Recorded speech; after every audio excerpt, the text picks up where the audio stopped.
Imagine if suddenly your city froze, the temperature dropped by 80 degrees Celsius, and over 90% of the world's population died frozen.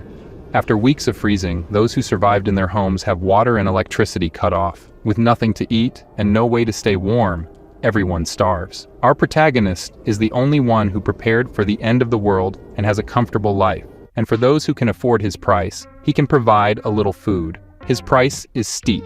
Yeah, boy. But not everything started well. The truth is, in the year 2050, a star explosion caused Earth to enter an ice age. Zhang Yi worked at a Walmart warehouse and thus managed to stockpile a lot of food. In the apocalypse, the girl he liked broke into his house with a group of neighbors and stole Al his food. She admits she tricked him into opening the door. On his deathbed, Zhang Yi swore that if he could find her in hell, he would get his revenge. For some reason, he returns 3 months back in time before everything happened. Surprised, he swears not to be a sucker for the girl anymore, to take revenge on those who deserve it, and to see his neighbors suffer, and to enjoy it as well. There are 3 months left until the extreme cold arrives. His priority is to stockpile everything he needs before the end of the world and build a safe house. As he pondered how to start his plan, a bright light passes through his eyes, and, instead of blindness, he discovers he can send things to a different dimension, like a game inventory. His idea is to accumulate here an entire supermarket of food, so he never has to worry about food and drink for years.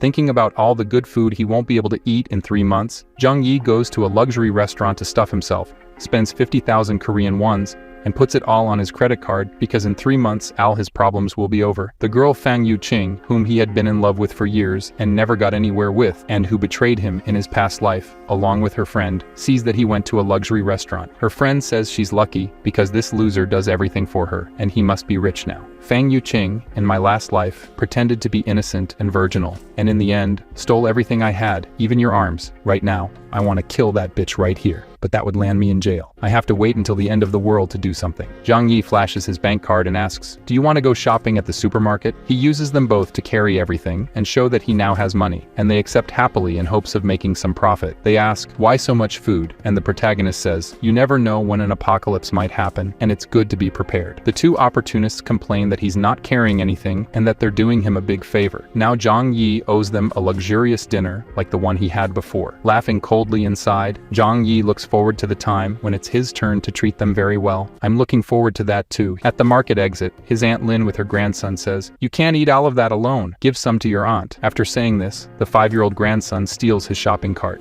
Zhang Yi takes it back. "Sorry, I'll eat it all by myself." The child starts throwing a tantrum, cursing at Zhang Yi. "I'll punch your teeth out if you keep this up." The kid starts crying immediately. Aunt Lin asks what he's doing, an adult fighting with a child, and says she'll buy the chocolate. She'll transfer the money later. He shows his QR code and says not later, now his old lady, pass it over now or go to the market to buy it. He leaves, leaving Aunt Lin angry. Arriving home, Fang Yuqing winked at him, and the two told him not to forget about them. "I slammed the door in those bitches' faces." After sending the two away, Zhang Yi put Al the purchased food in storage space to see if it spoils over time. He still has a lot to do, building an impenetrable fortress with heating devices and medical supplies. It would also be great if he could get some weapons. There are 3 months left until the Ice Age. By then, he has to sell everything he has as quickly as possible and get more. The next day, looking at the storage space, he checks the freshness of the food and discovers that living creatures cannot be stored, but the food remains as fresh as when he stored it. Knowing this, Zhang Yi picked up his phone and contacted the best local restaurant, ordering 500 full meals for delivery. He explained that he would be hosting a 3-day, 3-night feast, so he needed so much food. His next step was to find his property deed and go to the bank to mortgage his apartment. Considering that after the apocalypse, money would become worthless paper, Zhang Yi decided to take out a loan with his apartment as collateral. In 3 months, he would make the payment for this loan. The manager warned that the interest rate would be a bit high, but upon hearing this, Zhang Yi rubbed his hands together, indicating that it didn't matter if the interest rates were high. He got 9 mil ion and would pay 30 mil ion in 3 months or lose his house and car. Next, he went to the best security company. A business manager approached and asked if he needed help. Zhang Yi shared his idea of building a safe house for the apocalypse. The business manager presented various plans for the protagonist to choose from, but he was not satisfied with the ones presented. He declared that the house should be reinforced with aviation materials. The balcony should use bullet-proof glass, in addition to adding an air filtration system and a 360-degree blind spot-free monitoring system. The front door should be made of the same material as bank vault doors. Additional why, he asked the manager to find a way to obtain some weapons. The business manager was surprised by these renovations and the need for weapons. He could get everything except the weapons. Zhang Yi concluded that this would turn the house into a fortress. The final plan cost 8 mil ion, and after paying the deposit, he asked them to start the work immediately. Next, he needed to obtain some weapons for self-defense. He called the owner of a hunting club and managed to get some crossbows as weapons. As soon as he returned home, the 500 full meals he had ordered also arrived on several trucks. This caught the attention of many people in the neighborhood, as they were delivery trucks from a 5-star hotel, which would cost at least 1 mil ion or so. After some time, Zhang Yi's house was filled.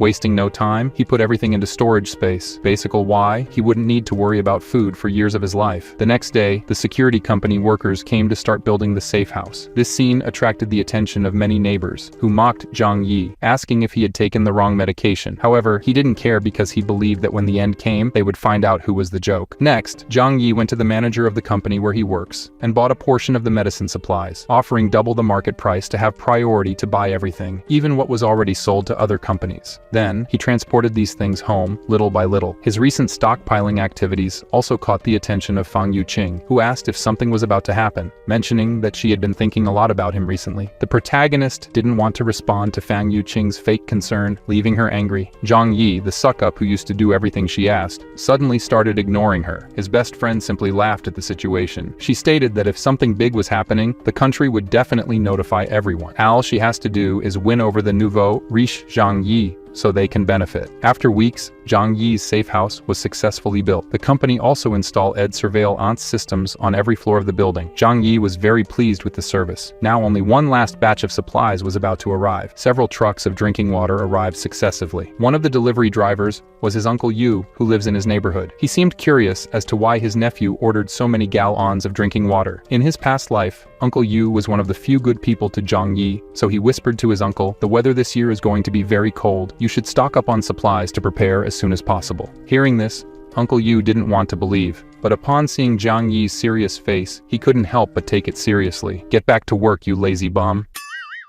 In the following weeks, Zhang Yi spent his days spending his money, stocking up more and more supplies, and training with the bow and arrow every day. With only 3 days left until the extreme cold, the weather was already abnormal. The final moment arrived. Zhang Yi, at his job, where he is the stock supervisor, made tea and invited his colleagues for a drink. After they drank, an hour later, they all passed out. After turning off the surveillance cameras, it's his time to calmly steal the resources from the Walmart warehouse: fuel, food, and equipment. He quickly empties the warehouse. One of the boxes caught his attention: cold resistance equipment that had recently been purchased by the company. They could withstand temperatures of -100 degrees. To complete his perfect plan, Zhang Yi also took a special sleeping tea and joined his colleagues. 2 hours later, he is awakened by his employees saying they are screwed, the warehouse was robbed, they took everything. Upon hearing this, he pretends to be surprised. How did all the warehouse products disappear? The manager calls him asking about the warehouse supplies theft. Knowing that the entire warehouse was emptied at once without leaving any clues, and even the cameras didn't see, the manager immediately accuses the supervisor of planning this crime with more people. Zhang Yi, nervously smiling, says he's not competent enough for that. Everyone is taken to the police station to give statements, but nothing is found out. How could they find out that the warehouse was teleported? After the interrogation, the police officer says not to leave the city under any circumstances, as everyone is a suspect. Maliciously, Zhang Yi says he won't even leave the house. This incident on December 10th made news in the city. No one can believe that tons of supplies disappeared without a trace in less than 3 hours. It was also on this day that heavy snowfall began in the sky.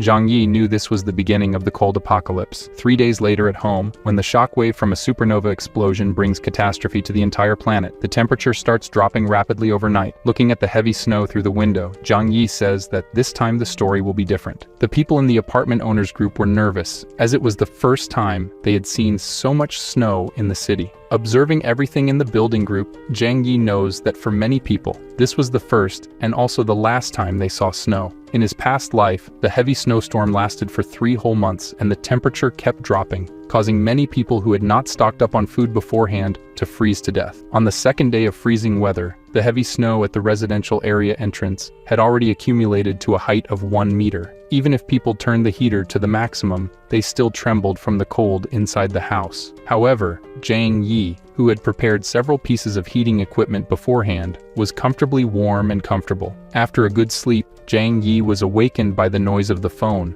It was a call from the naughty Yu Qing asking if Zhang Yi knew about the temperature drop when he stocked up supplies every day in the last few months, and why he didn't even inform her, who likes him so much. Now she's freezing cold and eating instant noodles. Hearing this, Zhang Yi laughed and hung up the phone on her face. The damn girl got angry on the other side. She then shamelessly sent a text asking for food, and it wasn't even that way. Reading the message, Zhang Yi decided to troll a bit. He sent her a photo of a steak with wine which she immediately recognized as top-quality Wagyu and a very expensive French wine. At that moment, the urge to have some became strong, and he asked her to eat it with him and drink wine too. Zhang Yi's response was, if she wanted, she could go to the market and buy it herself. Despite her anger, she calmed down, because she needed to please Zhang Yi to be able to go to his place too. After that, he just ignored her and went back to enjoying his meal. It was then that on the building's surveillance cameras on the iPad screen, he saw the show, Aunt Lin, who was the building manager, saying not to panic and not to fight over food.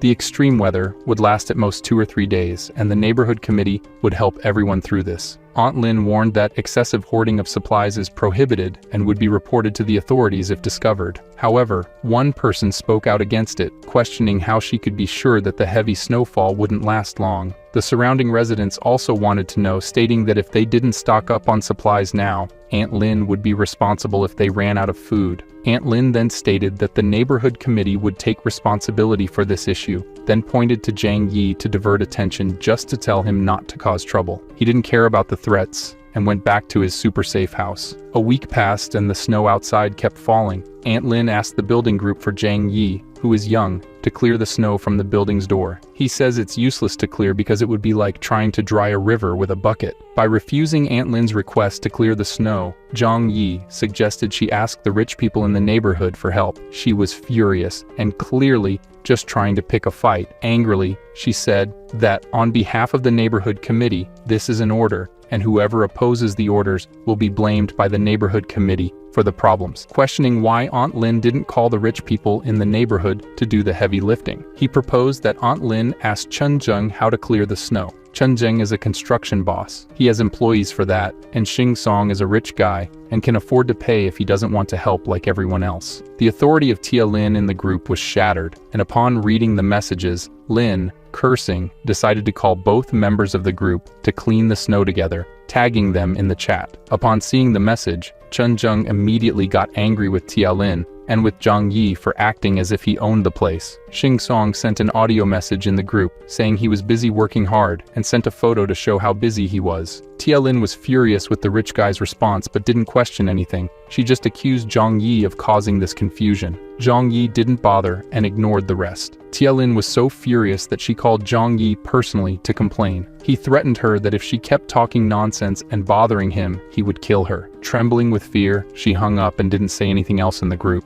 While he was eating, a loud noise came from the front door, and Chen Jing outside shouted, "You were acting all high and mighty in the chat, putting others against me in the group. I'm going to kill you now, punk." Zhang Yi grabbed his bow and went to the door, while Chen Zheng was kicking. Magically aiming through the door opening, he asked about who would kill whom first. Zhang Yi hit Chen Zheng's shin with an arrow. Through the peephole, he saw the arrogant guy on the floor, groaning in pain non-stop. No one would imagine that a silly and naive boy, an honest person, would have the courage to react like this. Chen Zheng didn't know that this was just the beginning of Zhang Yi's revenge. With the cold temperature, Chen Zheng could die if not treated in time. He would slowly die from infection, and weak would die from the cold. Struggling to reach the elevator, he didn't imagine that this kid he had seen 3 times in his life would do this to him. The truth is that Zhang Yi wanted to kill him at once. Realizing this, he got scared, grabbed the phone, and called an emergency, but because of the snow,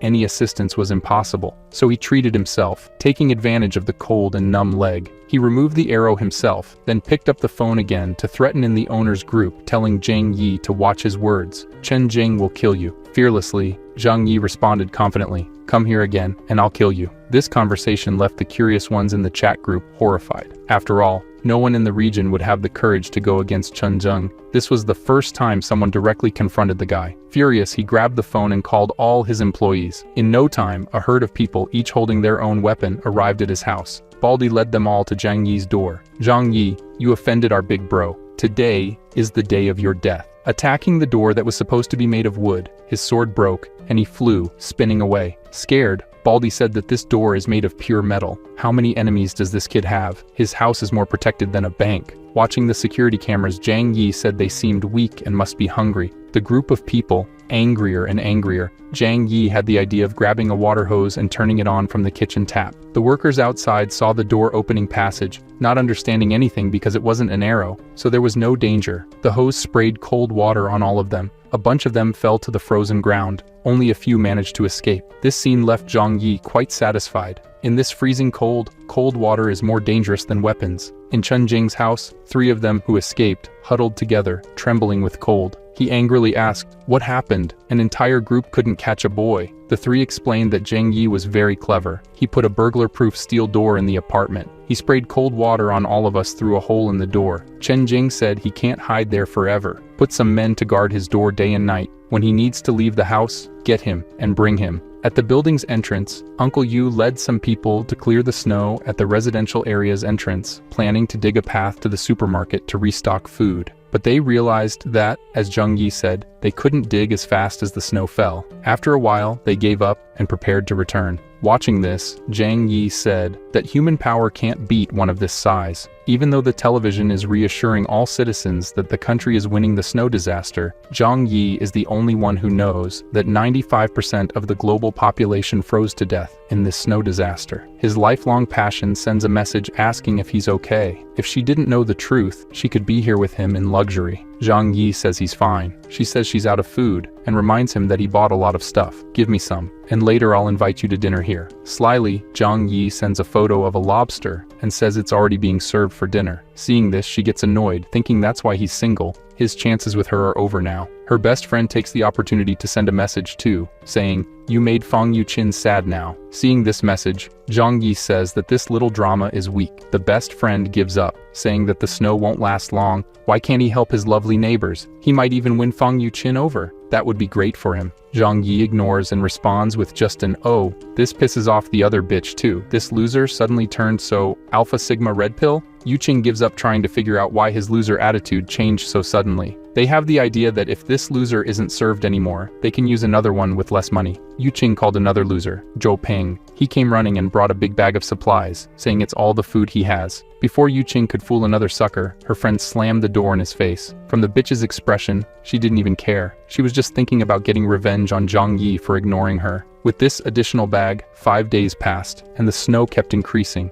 While eating a piece of chicken while waiting for the real drama to begin, all the buildings were in the dark with the electricity cut off. Soon, neighbors started coming out of their homes, asking each other if they had electricity. Now, with water and electricity cut off, the heaters no longer worked. It was getting cold enough to die inside under the blankets. Before finishing the chicken, Zhang Yi was picking his teeth and turning on the generator he had bought before, or stolen, because he also did that at the warehouse. Neighborhood committee member Aunt Lin is trembling as she holds her grandson. She never expected the snowstorm to last so long. A message arrives in the group that only she has. Someone saying that this is a global snowstorm that occurs once every 100,000 years. We could be on the brink of a mass extinction event. Several important cities in the country have already been affected. Everyone must stock up on more supplies. Reading this, Aunt Lin was shocked. She never imagined the snow disaster would be so severe. Then she thought of a plan. She needs to make all residents give up their food before they receive this news. Aunt Lin posts a message in the owners group saying not to worry. This disaster is temporary. Workers are currently repairing the water and power interruptions. The authorities have issued an order. Because of these extraordinary circumstances, the neighborhood committee will manage all property owners. Those who do not cooperate will be arrested and interrogated by the police. Seeing this message, everyone becomes dissatisfied, especially Chen Zheng. But even if he is influential,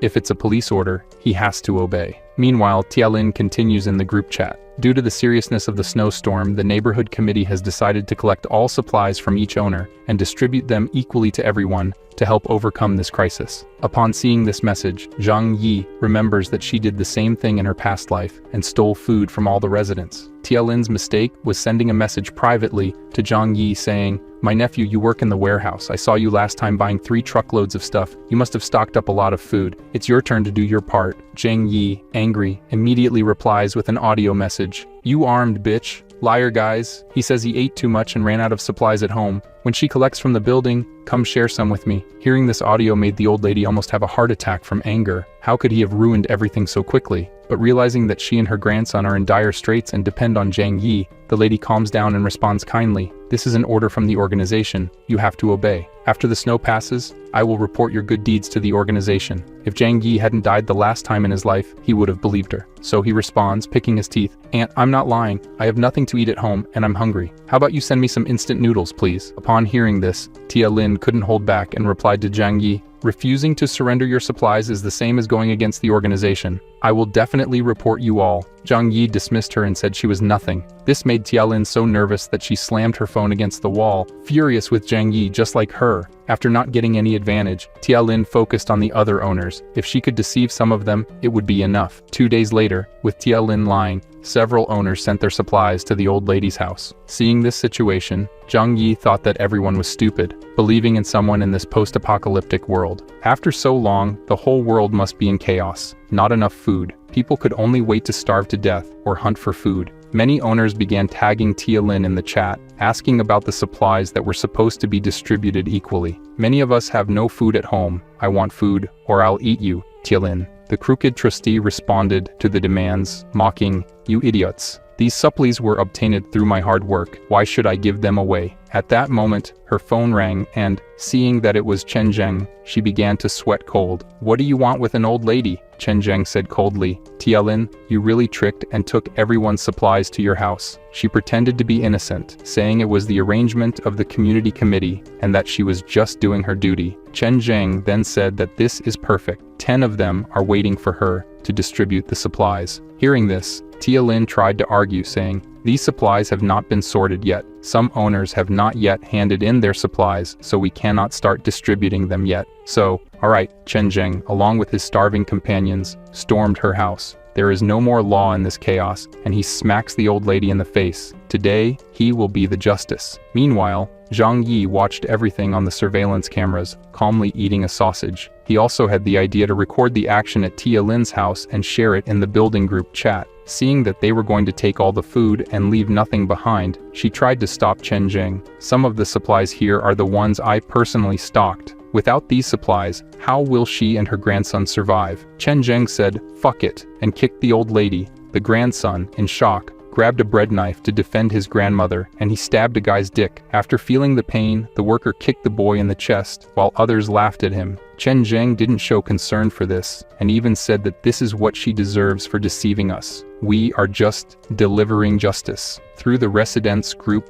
watching everything, they also applauded and enjoyed it. "You old liar, that's how you deal with scammers." They thanked Chen Zheng. Seeing these messages, Zhang Yi said that these idiots don't understand the real problem. Today, Chen Zheng invaded old lady Lin's house. Tomorrow, he may invade yours. But since all of this doesn't represent a risk for Zhang Yi, he says he doesn't care. His steel door will never fall to these guys. After a while, Tialin was asking for help in the residents group. "Does anyone have hemostatic drugs, wound medicine, and antibiotics? My grandson was shot by Chen Zheng. Dr. Xiaohu urgently needs these medicines for the grandson's surgery." Upon hearing this, Zhang Yi's eyes widened. Dr. Xiaohu was a kind doctor in his past life. Here we see why his eyes are turned in different directions. Tialin made an appeal for medicine, promising gratitude to anyone willing to provide it, but all she received was a lull from the residents. No one wanted to believe or help. Zhang Yi, seeing this, just thought it must be karma. Outside, the snowstorm lasted for over a week, paralyzing practically everything with snow, covering the entire ground floor. Even if the boy was saved by the doctor, would he live without food? Many people have heard from the news that this was a global snowstorm that occurs once every 100,000 years. The whole world was almost buried in the snowstorm. In some northern cities, the temperature dropped to less than 100 degrees C. Many residents who tried to evacuate to the south ended up freezing to death on the way. In the residents group, Tia Lin started asking for help again. "My dear grandson has been hungry for 2 days. He's just a child. Are you going to sit there and watch him die?" She was willing to pay for the supplies. Seeing this, the residents started selling packs of instant noodles for $2,000, and then they helped her grandson. Zhang Yi, as always, watching everything, found it amusing. People don't understand the apocalypse in front of them. Soon, they will have to eat money. As a rich person and knowledgeable about things, Xingzong started buying food from everyone who sold it for a lot of money. He knew very well that you can't eat money in this apocalyptic world. A single mother made an appeal for help in the group as well. Her daughter was about to starve to death, and she hoped everyone could help her. Zhang Yi says that this woman in his past life, with her daughter, survived for a long time, so it's all good. It had been 10 days since the freezing. Zhang Yi, as always, was at home, enjoying the comfort. At this moment, the phone rang. Seeing who it was, he chuckled. He opened the video call and said they seemed thinner. So are they eating well? The sight of the chicken made both of them drool instantly, and they asked why he still has so much food at home. And with this cold, why is he sweating? Mockingly, he says he has a fireplace at home. It's very warm, and he jokes that he's even thinking of going for a run outside to get some fresh air. Yu Qing, drooling over Zhang Yi, saying he's amazing, asked to take a bath inside with him. Without thinking twice, he rejected the invitation and even made a joke. The girl instantly became angry at Zhang Yi's words. It's okay if you don't want to help, but mocking them is not cool. So, is that how it is? You still think I'm a loser? Zhang Yi asked. If you want food, go find your rich boy. And he hung up the call. On the other end, Yu Qing got so pissed off that she threw her phone on the ground. Her loser wasn't a loser anymore. Her best friend still praised Zhang Yi. This guy is awesome. It's her loss for not enjoying the stuff at his place right now. He's better than the rich boys they used to hang out with. The two ended up in a fist fight because the girl wouldn't accept being called dumb.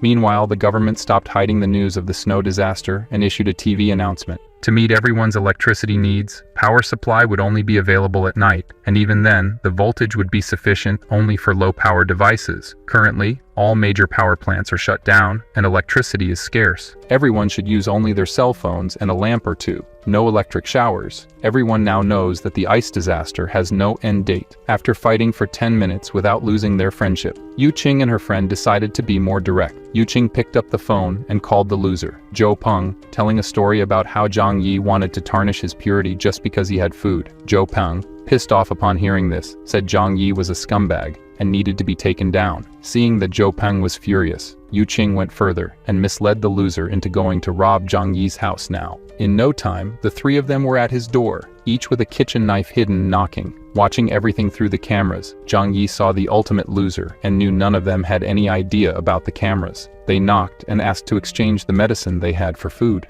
Angry at their attempt to trick him, Zhang Yi decided to be aggressive. Grabbing the hose to spray water on them and end the problems, he changed his mind when he saw the accumulated trash can. His idea was obvious, but magically, I don't know how, he with the hose sprayed sewage on the three, leaving everything full of garbage and saying that's the food they deserve, they can eat. Zhou Peng, furious, struck the door but didn't scratch it. His hand was hurt. Laughing it off, Zhang Yi said through the speaker that the door is made of steel and they can't open it. After a while, Zhang Yi gave up on them and went to sleep. However, he suddenly woke up to the sound of a gunshot. Even though he knew that sooner or later the law of the jungle would be put into practice, the sudden shot still startled him. Checking the surveillance camera images on the tablet, he realized that Chen Zheng and his employees were going from house to house, stealing supplies. Many met the same fate he had in his past life during the apocalypse. He even sent photos of what he could do to the building groups, and claimed that he now controlled all the buildings. Watching the situation through the surveillance cameras, a new group was formed,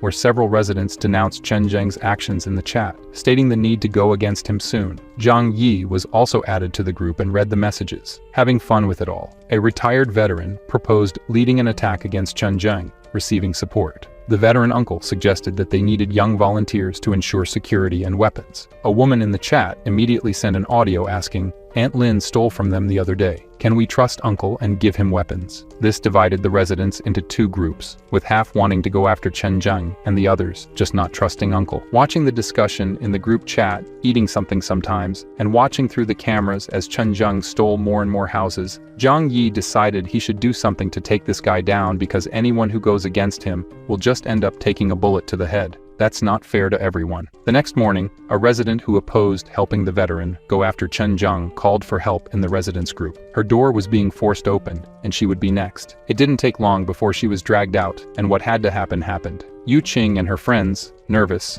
realized they needed a plan to be the next ones to be broken into. The girl's idea was to spread the news that Zhang Yi had a stockpile of supplies and gather everyone to join forces to take over his house. They added him to the new group so he would know, but Zhang Yi didn't care and said it's okay. They argued that he should join forces with the four to protect themselves from Chen Zhang. Zhang Yi's response was simply to leave the group. This change in Zhang Yi's attitude left Yu Qing and the others astounded. How could this loser from just 3 months ago now be so firm? They began discussing how to break into Zhang Yi's house and steal his fortress. The smart glasses guy says to open the door. His friend here knows how to pick locks. They decided to try to break the lock and placed umbrellas so they wouldn't get showered with water or garbage again. Zhang Yi, watching through the surveillance cameras, activated the high-voltage defense feature. The clever lockpicker had just admitted that this lock couldn't be opened. The kid practically exploded in shock and died. Seeing this, Zhang Yi felt no remorse for killing these guys. The smart guy with glasses pointed to the door, cursed Zhang Yi as a damn monster, and told him to get out now. Hearing this, he just laughed, grabbed his crossbow,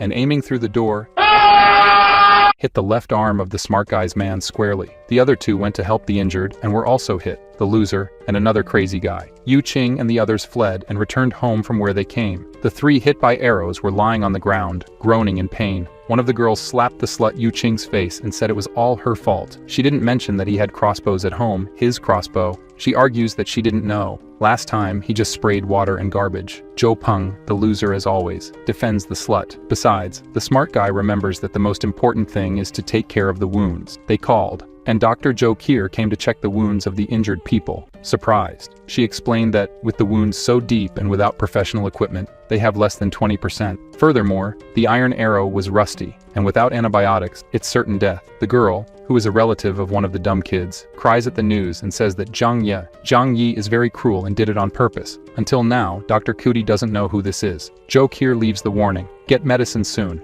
If they remove the arrows now, it's over for them. The smart guy with glasses, at this point, must have gone crazy and said Zhang Yi must get the medicine for them. Yu Qing, thinking for once in her life, remembers that Zhang Yi suddenly changed a lot and started stocking up a lot of stuff at home. She tells the others that Zhang Yi does have medicine because she saw him stocking it before. Furthermore, no one here harmed him. They just wanted to rob his house. But since they failed, and only they got hurt, it's his fault. From the corner, there Zhou Kier, listening to everything, just thinks she doesn't know this guy, but they deserve to die anyway. The other girl blames Yu Qing for everything, and forces the slut to figure out how to convince Zhang Yi to give medicine to everyone. This time, even the loser agreed. Without the medicine, he would die too. The plan now was to try to call him, which he answered easily. She is crying on the phone and says the boys are dying, and if he can help, Zhang Yi just asks why he should. Everyone has to die sooner or later. The crazy guy's sister takes the phone to say it's his duty to help, because he injured the guys, and they were rusty. Zhang Yi then says that he used arrows like that,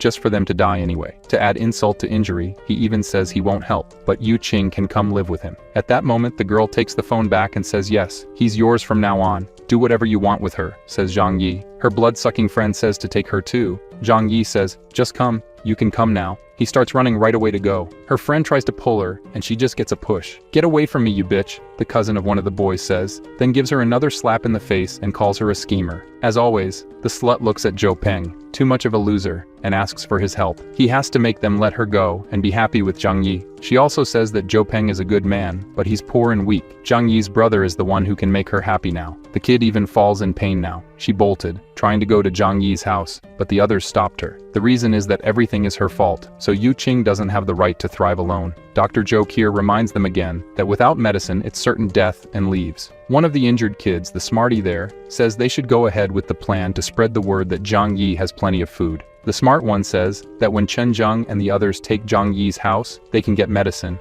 Yu Qing is against doing this to Zhang Yi's brother. The other girl makes it clear that if she opens her mouth, she'll lose her teeth now. Zhou Peng is against hitting the bitch, but says to her that this plan is the only choice. They posted in the building group the photos and videos that Zhang Yi sent. He really has a lot of food. Seeing the message, Chen Zhang drools and says, that's perfect, I can get revenge for the leg. In the residence group, people asked Zhang Yi to distribute his supplies to everyone. Others asked for just one meal. Aunt Lin asked for food, and another mother in the group asked him to be her son's godfather. Seeing these requests, Zhang Yi sends an audio message to the group. I'm eating those listening. He really said he wouldn't feed animals and wouldn't help anyone anyway. Ignoring them all, Zhang Yi looks at the snow falling outside the window and thinks, staying home every day is boring. It would be nice to use the snowmobile store to take a ride around. Suddenly, the phone receives a message from Dr. Jo Kier. She says her medicine and food ran out, and if he wants to negotiate. In her previous life, she died because she gave her last food to a mother with a hungry baby, and she starved to death. Zhang Yi remembers her as a good person, but says that the smarter the woman, the more dangerous she will be. Zhang Yi doesn't want to leave anything to chance and end up dying again. He replied,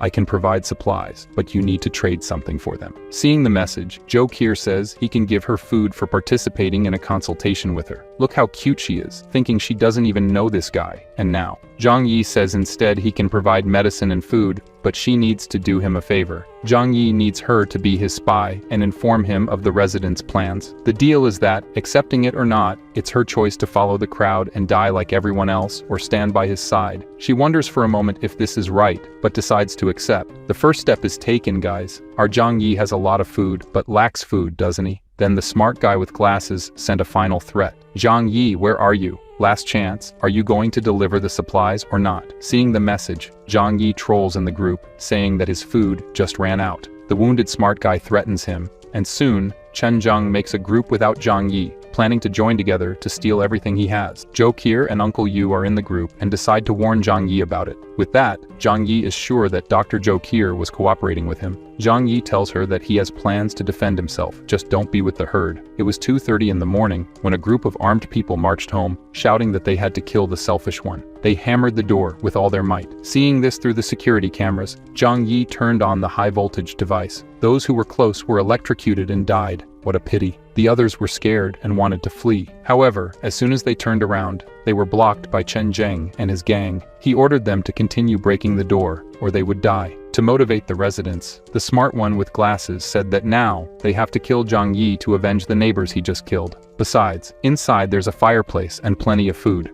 Encouraged, the residents grabbed a wooden log and continued trying to break down the door. Zhang Yi, after some time drinking wine, decides to help them. He took out his sound system, played action music, and said that this was to motivate them. Listening to the music and with more anger, 20 minutes later, the door was only scratched, and the guys were fainting from hunger and exhaustion. The residents, who didn't even know the door was made of steel, were puzzled. One of them goes there to inspect with a magnifying glass and says it's the same material as bank vaults. A door like this, not even a tank could knock down. Zhang Yi, on the other side of the door with his crossbow ready, only aimed well at the throat. The guy was agonizing there, and the other neighbors ran, shouting that he had weapons. Somehow, Zhang Yi hit the people who weren't even facing his door. The technology mysteries that, behind the door, Zhang Yi felt no guilt for it, just self-defense. The smarty with glasses who survived after calming down says he has a plan. The door is steel and thick, but the wall is still made of cement bricks. The neighbors seemed to understand and started hammering the wall next to the door. Cracks began to appear in the wall, and then a metallic sound with an impact occurred. The guy with glasses lost fear of the arrows on the side of the door and went to check. The walls are also lined with steel. Everyone was shocked. Why on earth would someone put steel in the walls? Someone who knew this situation was going to happen. They tried to break several other places in the walls, and every corner had metal. They went to the apartment above and below his, and as expected, there was metal everywhere. This miserable man has an impenetrable fortress. Without tools, it was impossible to drill through the walls. The neighbors realized that Zhang Yi must have known about the apocalypse to have built such a complex fortress. Everyone was in despair, saying that Zhang Yi was selfish and only thought of himself. Two residents looked at each other hungrily, and for a second, thought about eating each other. But it passed. One of the neighbors says he remembers that his apartment's balcony is made of glass. This idea made everyone excited again. Using wooden planks from the neighboring apartment to his, Zhang Yi sat calmly while everyone together gathered on the balcony. Unfortunately for them, the glass was bulletproof, and they couldn't even scratch it. To help them warm up because it's very cold outside, Zhang Yi took a Molotov cocktail and threw it into a hole in the wall, which soon fell from the ceiling on their heads. In the element's view, it was 1 second of terror, and then many of pain, catching fire completely. In agony, he jumped from the balcony. The fire spread, and everyone else was also protected against the cold, while Zhang Yi watched everything. The others tried to go back to the apartment next door. However, the others didn't let them, for fear of burning themselves too. They fell off the planks, and any of those who didn't fall took the opportunity to warm up a little. After a while, the repentant residents returned to his balcony in front of the glass, begging for food. as in his past life, they ate. He doesn't even feel sorry for them. Hess shows them warm pasta to see them drooling. He even puts it on a table right in front of them. Zhang Yi then told them that for whoever brings Chen Zheng's head will receive food for a week. Hearing this, everyone looked eagerly at Chen Zheng in the neighboring apartment. Even those who were behind him heard Zhang Yi's words. Killing Chen Zheng means food and drink for a week. Chen Zheng even locked the door with everyone's gaze, but before he could get closer, his men and the gun in his hand stopped him. At this point, Zhang Yi put the reward notice in the owner's group. Anyone who could kill Chen Zheng would receive a week of food. The next morning,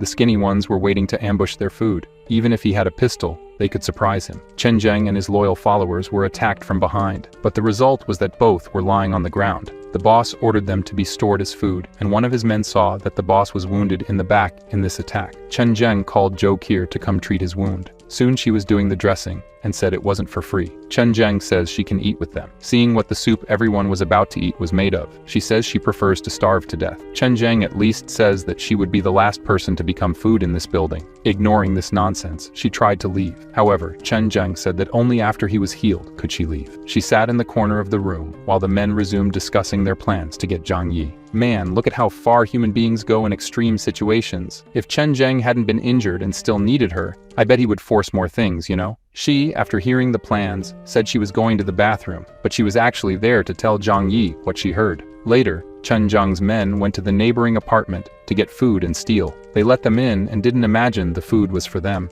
With a blow to the head of the couple, they killed them, but to make sure, they hit more. Chen Zheng tells our doctor that he can't have predators around his house, as they might try to hunt him down. Zhou Qi is starting to see how things are. In the house where the friends of the slutty Yuqing are, they had to remove the arrows without any medicine. Everyone has serious infections. Maybe the cold is taking away some of the pain. Zhou Peng asks his cousin to try to convince Zhang Yi one more time, but she says it's useless. There's no way. Days go by, and Zhang Yi only eats and sees Chen Zheng afraid of being ambushed again. As he eats more and more, Zhang Yi calls Zhou Qi to ask about her situation. She says Chen Zheng went crazy. Everyone's food ran out. They're invading houses every day to kill everyone and search for food, besides keeping the dead for later. She hasn't eaten anything for days and asks if he can save her. He thinks for a moment that she's very useful for being a competent doctor. In the post-apocalyptic world, doctors are treasures. So, Zhang Yi says she can come to his house after doing one last thing. A while later, Zhou Peng goes to pound his door, desperate. He says his love, Yuqing, is starving. He went to Zhang Yi's door, asking for food for the girl who used and rejected him.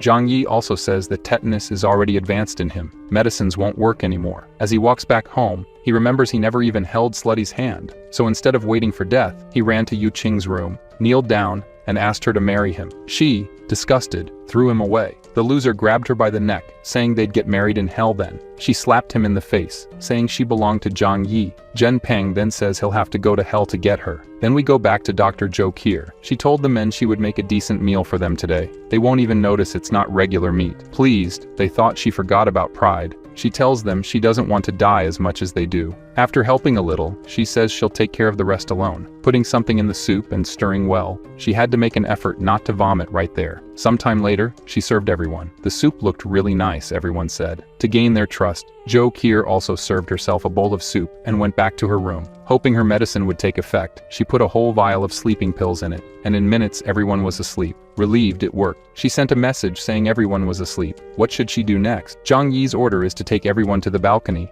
He was watching everything from the other side. Feeling cold, she asks if he intends to kill them. Hearing this, he threw a rope and said, "It's more or less that. She should tie everyone to the balcony railing." She says he could at least help, but he says she's the one being tested here. Tying everyone to the railing, she grabbed Chen Zheng's gun. Worried, he warned her to remove the magazine and throw the gun at him. She even tried to bargain if she should trust him, but with the argument that it's her only choice. Zhou Qi obeyed and threw the gun at Zhang Yi. After receiving the gun, he examined it, confirming it was the same one Chen Zheng used. Then he went back to the room, grabbed a water hose, and from there, he threw water onto the balcony, without even warning Zhou Qi. She entered the apartment while the water was falling, and in a short time, Chen Zheng and everyone else woke up screaming. Looking at their hands and feet tied together, he realized he had been drugged. All he could do was curse Zhang Yi a few times. After a few sprays of water, Chen Zheng turned into a popsicle. Dr. Zhou Qi, too weak even to stand up, calls and says it's all done. After a few minutes, our beautiful doctor was at Zhang Yi's door, observing through the cameras. Even though everything everything has gone well so far, he wanted to make sure there were no risks. She should open the heavy door and enter while he pointed the gun. She finally entered and fell to the floor. Just the warmth inside the apartment was good enough. Approaching from behind, Zhang Yi says it's not over yet. He has to make sure they're not hiding anything from each other. He has to be sure of that, and she knows how to do it. Blushing, she knows what she has to do. Jo Kier takes off everything and remains only in her underwear. Now that he can see she's not hiding anything, Zhang Yi says it's perfect now, leading her to the room where she must take a shower and change her dirty clothes. When he heard the sound of the shower, he took all the items from the medical kit and confiscated them. It was always better to be cautious. A pleasant time later, Jo Kier, dressed in pajamas, came out of the bathroom, a sight that moved Zhang Yi. He asked her to sit down and dry her hair. He says he let her go because she's valuable to him. If she doesn't obey the rules, he won't show any mercy. Her room will be that one. From now on, you'll live there. Without my permission, you're not allowed to wander. She was aware of the consequences. Zhang Yi says that in this chaotic world, the best thing she did was join him. To reinforce the trust between them, Zhang Yi decides to reveal his secret and ensure Jo Kier's loyalty. In this house, she can see that there is no food. The reason he is so prepared for everything is that he has a power nobody knows about. He took bread from the dimensional storeroom in front of her. If she betrays or kills him, she will no longer have food and will starve to death. Seeing this, he understood how Zhang Yi was living so comfortably. She ate and even cried with emotion, almost choking with such haste. Now that she is clean, without hunger or thirst, Jo Kier will be responsible for all household chores. Before she could accept, the scoundrel interrupted, asking what else she could offer. Being an intelligent person, she knew what he wanted. Zhang Yi's eyes even widened with the sight. Besides companionship and help with the tasks, now they would be a couple. Like any couple, they would have their moment of exercise together, and our beautiful doctor, Jo Kier, would have plenty of food. The next day, looking at Jo Kier still sleeping, Zhang Yi says she must have been very tired from last night. Having a woman around when they can't leave the house anymore is very pleasant. She dressed, and they went to have breakfast, a life with more luxury than before the apocalypse. Zhang Yi threw one of the special cold coats to her. Going outside, Zhang Yi said she still has work to do. He handed her the baseball bat, even though she helped freeze the guys outside. Now Jo Kier must go there and destroy the frozen bodies. Without explaining why, she went there without hesitation and started to bash the popsicles. Meanwhile, Zhang Yi filmed all the hard work of the doctor. Not caring about being filmed, she continued to hammer. The purpose of the recording was to send it to the residents group and show everyone that Chen Zheng, the guy who was terrorizing everyone, is now in pieces. The people in their homes didn't even think to criticize or ask why the doctor was there. They just praised and celebrated. Pleased with how things turned out, Zhang Yi received a call from Yu Qing. Zhang Yi says he didn't know she was still alive. The girl with a crazy look says she heard about Chen Zheng's death and is now ready to be his woman, and that he must be with Jo Kier because he thought she was dead. Her friends behind her were ready to kill the girl, and they both heard the screams from the other side. Zhang Yi took advantage of this to mess with her mind even more, sending a picture of Jo Kier saying that she was his fiancée. When she saw the new message, she broke free from the two girls and ran to the phone, just to see Zhang Yi and his girlfriend. The girl went insane, saying that she loves Zhang Yi more than anyone. However, Zhang Yi threw it in her face that she doesn't matter, and who he loves is the one with him now, and hung up. The poor girl's friends didn't even want to hit Yu Qing anymore. Their anger was at the girl going to live with Zhang Yi and them getting screwed, but now they're screwed together. Satisfied with how much she suffered, Zhang Yi asks his little girlfriend if he was too cruel. She says that whether he was or not doesn't matter. He has his reasons. She also heard of him for the first time when she went to help the two girls, and how they seemed crazy. If Zhang Yi did what he did, it's right. A person in the building in front decided he couldn't take it anymore and decided to fulfill his dream of jumping from the building, but that didn't even impress the two. Shortly after Zhang Yi's phone rang, on the line was his uncle Yu, happy. Zhang Yi says it's great to know he's okay. He survived everything thanks to the supplies he saved from Zhang Yi's warning. Furthermore, now he is with Shi Limei, the single mother from before. Her son is sick, and they need medicine. Of all the people, Uncle Yu was the only person Zhang Yi would help, so he told him to come get the medicine later. After telling Jo Kier about his uncle, and having his juice, someone was knocking on the door. Checking the security cameras, he saw it was his uncle and Zi Limei. That's all they had. He didn't even open the door. He threw the medicine through the opening in the door onto the floor. His uncle thanked him for the help, but the woman wanted more than that. She knows he has a fireplace and asked to come in. Her baby needs to warm up. At this point, Zhang Yi says it's screwed. He didn't want to hurt Uncle Yu, but above all, safety comes first. He lied that the coal ran out, and now he and his girlfriend have 7 or 8 coats to keep warm. Uncle didn't want to bother Zhang Yi anymore, but the woman insisted more and more on coming in because they couldn't if Jokir the doctor was with him. Zhang Yi's argument was that she's engaged to him, and that's why she's here. She blushed all over, hearing that. Finally, Uncle Yu got tired of hearing it and said that's enough. Just the medicine was great, they still have food. After sending them away, Zhang Yi was even tired. This woman in his past life survived for nothing. Since this conversation tired him out, he went to rest on his girlfriend's lap and have a great view. Zhang Yi thinks that Zi being around could even mess up his plans. It's no wonder that when they returned home, Uncle came to ask why she was abusing his nephew's trust. She even says it's all for the baby's best interest, but Uncle reminds her that he owes his nephew. If it weren't for him telling him to save food before the apocalypse, he would have nothing. Instead of agreeing, Zi claimed that Zhang Yi didn't give medicine to help. Everything was for him to collect favors later, saying that Zhang Yi is a selfish man. Uncle, hearing this, shouted that everything has limits. He may be old, but he's not stupid. If she badmouths him again, she'll be alone. The smart woman let the subject drop.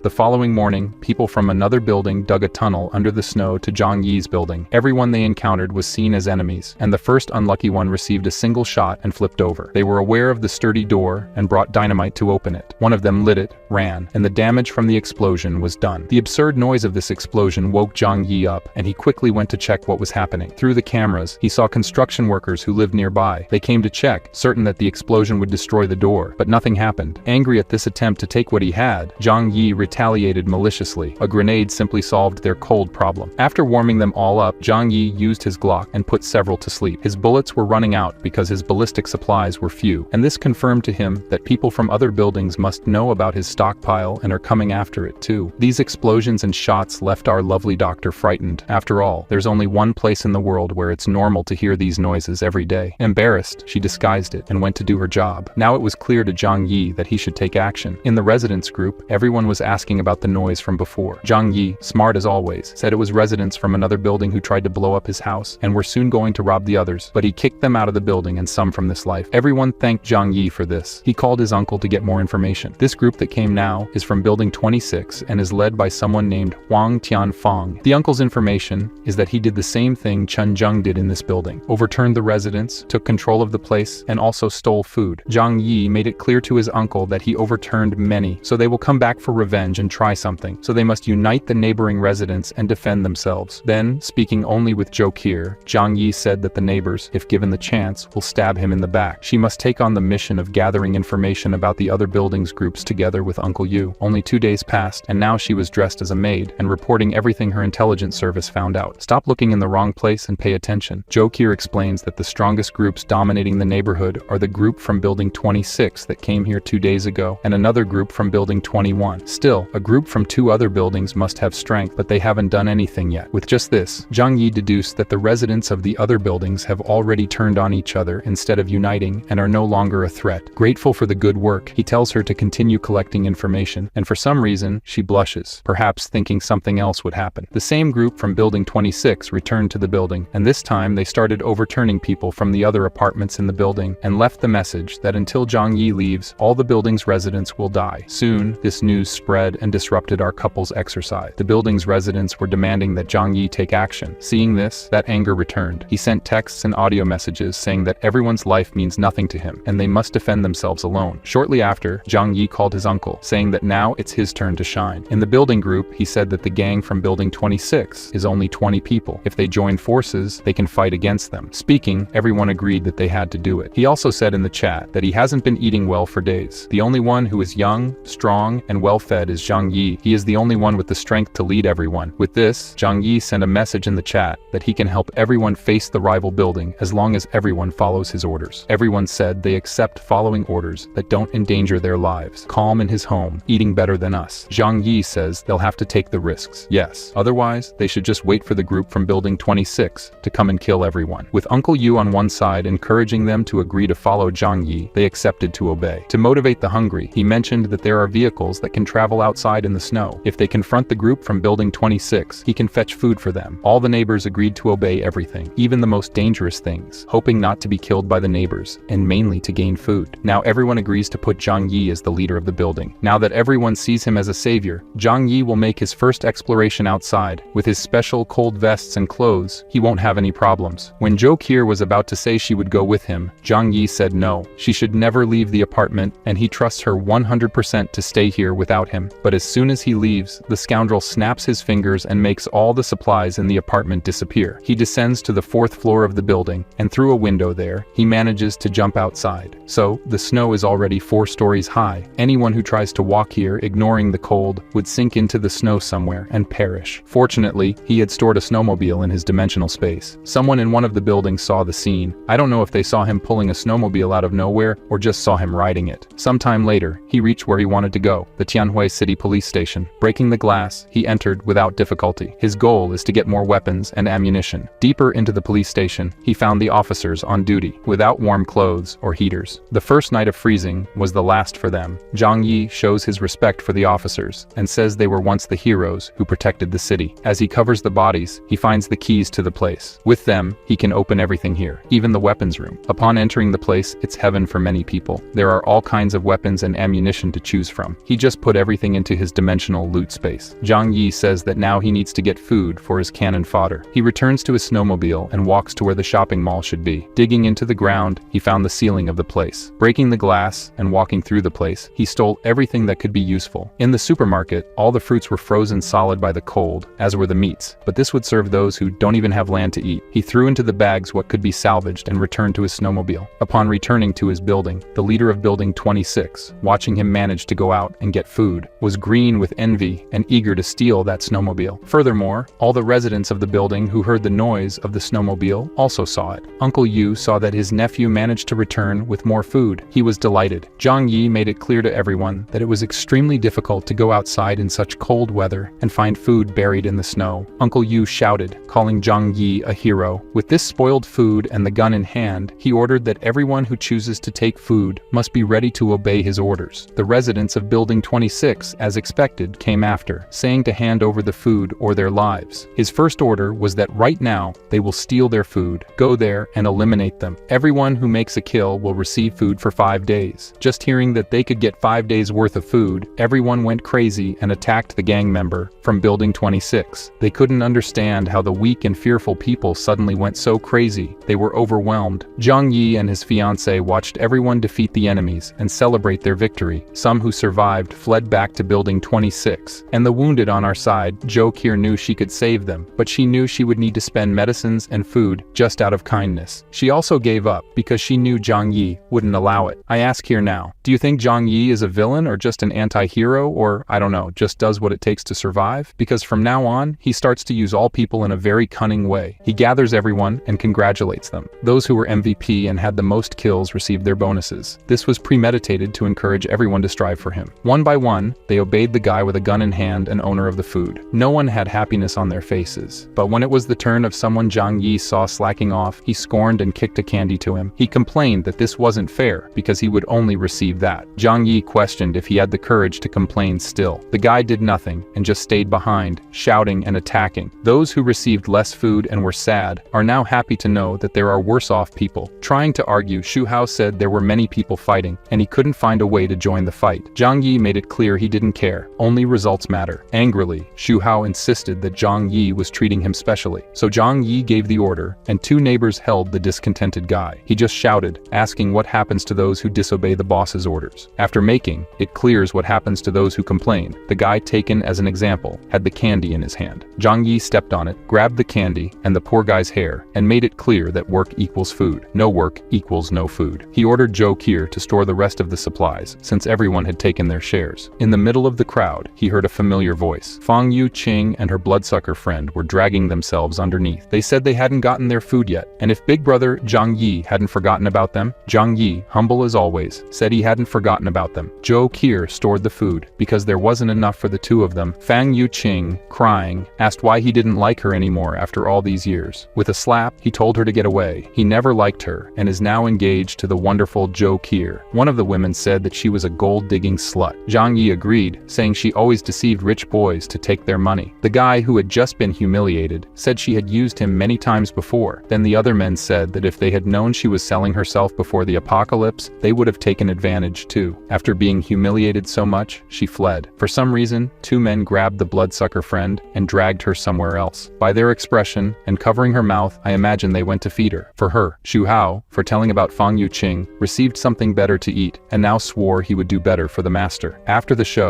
Zhang Yi began to organize the building's fortification. In the building, there are 47 people in total. Now, excluding Zhang Yi, Zhou Qier, Uncle Yu, and his wife, Shi Li Mei, the people form 6 groups of 7 people each, and take turns guarding the building's stairs, 24 hours a day. When enemies arrive, they should shout, make noise, and alert everyone. Uncle Yu, being a former army veteran, will organize all the groups. Back in the comfort of home, Zhang Yi was studying something, and Zhou Qier asked, if it starts to snow now, what will happen? As he took his weapons out of the dimensional loot storage, he said, they're in winter. They'll be stuck for at least a month until the snow melts. Besides, in the apocalypse, the biggest danger isn't the weather, but people. Now, with this weapon, he has a chance to fight enemies without leaving home. He noticed through the scope of the weapon that some people were heading to the garage of his building. They're definitely going after the snowmobile that Zhang Yi pretends to leave there, but actually puts in the loot storage. Uncle Yu called Zhang Yi saying the defense team was properly organized and asking not to take seriously what Xi Limei said last time they went to get medicine. She's a chatterbox after all. Zhang Yi said he didn't care but asked if Uncle wanted to raise someone else's child. In difficult times, strong men are very valuable, and he could get any woman he wanted. But realizing Uncle's discomfort,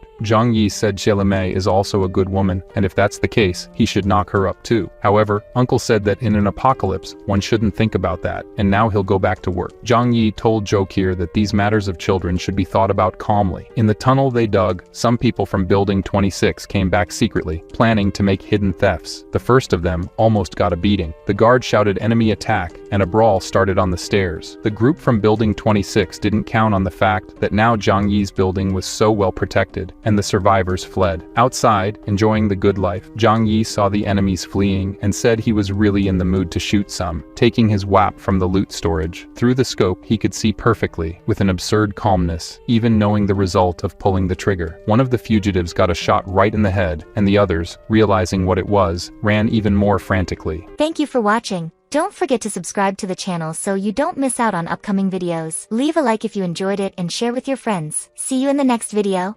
Bye for now.